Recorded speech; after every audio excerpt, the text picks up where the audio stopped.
Le débat turf versus pelouse naturelle refait surface. Les défenseurs de l'herbe mettent en avant sa sécurité, tandis que ses opposants soulignent les difficultés d'entretien, notamment dans les stades intérieurs ou dans les zones à climat extrême. Actuellement, 14 des 30 stades NFL utilisent de l'herbe, le reste employant des surfaces synthétiques. Alors que la FIFA impose la pelouse pour la Coupe du Monde des clubs et prévoit d'étendre cette pratique au stade NFL en vue de la Coupe du Monde 2026, certains joueurs s'interrogent « Pourquoi cette amélioration ne serait-elle pas durable et appliquée aux matchs de la NFL ?»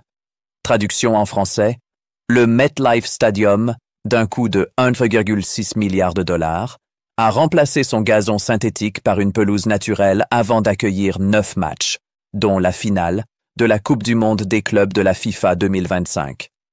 FIFA a exigé ce changement en préparation de la Coupe du Monde 2026. Cette décision a suscité des critiques de la part de joueurs de la NFL. Jermaine Elouemunor, joueur des New York Giants, s'est exprimé via les réseaux sociaux, partageant un mème qui questionnait pourquoi ce gazon ne serait pas utilisé pour les matchs de la NFL. L'Association des joueurs NFL, NFLPA, a également réagi sur Twitter avec un simple « looks nice » accompagné du hashtag #NSaferFields.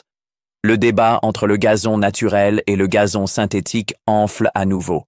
Plusieurs joueurs affirment que le gazon naturel est plus sûr, mais son entretien comporte des défis, notamment dans des stades couverts ou en zones climatiques difficiles, et il est jugé moins résistant que le synthétique. Sur les 30 stades de la NFL, seulement 14 utilisent de l'herbe naturelle.